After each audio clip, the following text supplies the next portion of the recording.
I want us to take a look at the book of Ephesians. It's actually a letter, and it's the Apostle Paul's letter to the Ephesians. It's the second chapter, and this is the main verse that we're looking at.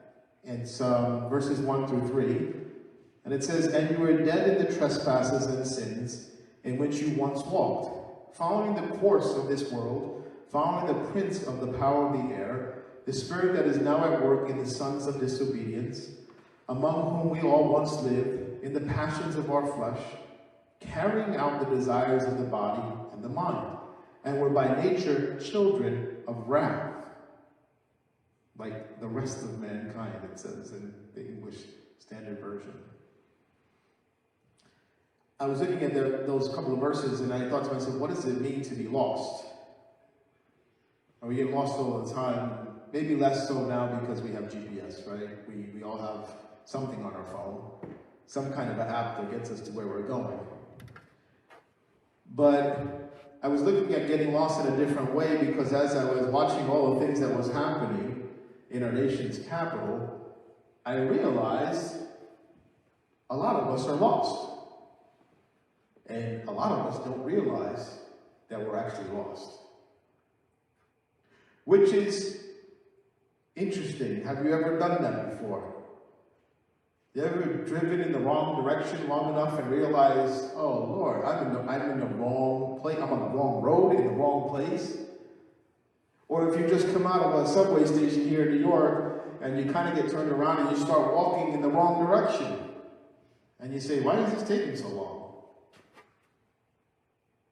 Well, when I was younger, we didn't have these fancy phones that would tell you that you were going in the wrong direction. You had to figure it out and go, okay, I'm in the wrong place.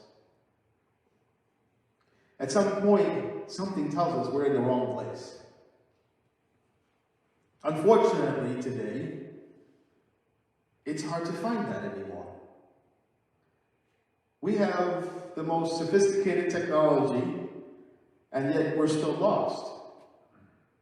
We're still wondering what's true. We're still wondering what we should be fighting for, what we should be protesting, what we should really be believing. And I came to a realization that being lost is not just something geographical. It's also something very spiritual.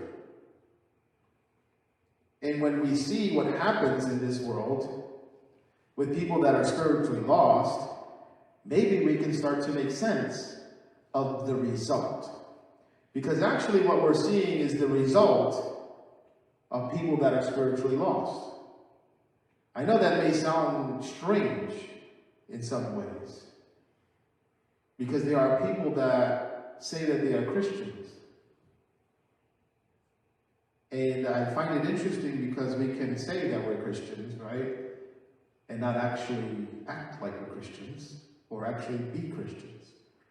Some of us are Christians by tradition, because we show up to church at 11, and we've always done that, and our parents did it, and our grandparents did it. And somehow, that makes everything okay. But if you've noticed what happened in the past week, there's something wrong with the identity of the people that say that they are Christians. They lost some of it. It's not just them. There's a lot of people that have lost their identity of who they are in Christ. So what it means to be lost, I started to look and I said, okay, being lost means being spiritually dead. A lost person is cut off from the spiritual life and power that we find in Jesus Christ. So the condition of this lost person ends up becoming death. And spiritual death is brought about by sin. You see, we see these specific acts of sin, they're a result of the habits that we have.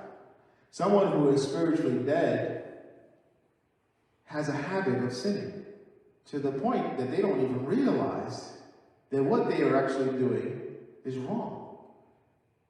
Not wrong because it's against the law, not wrong because someone else said so, but wrong because God called it a sin. And after we get into this habit of sinning, it kills the spiritual sensitivity of a person. I don't know if you've ever met someone like that, that is so hardened, so cynical, that nothing that happens phases them any longer. It goes beyond anger. It goes beyond all the emotions that we have. There's a deadness inside of this person. The book of Romans, another letter that Paul wrote to the church in Rome, in the 6th chapter, in the 23rd verse, it says, the wages of sin is death. Somebody that habitually sins is dead. That's the first sign that you know someone is truly, really lost.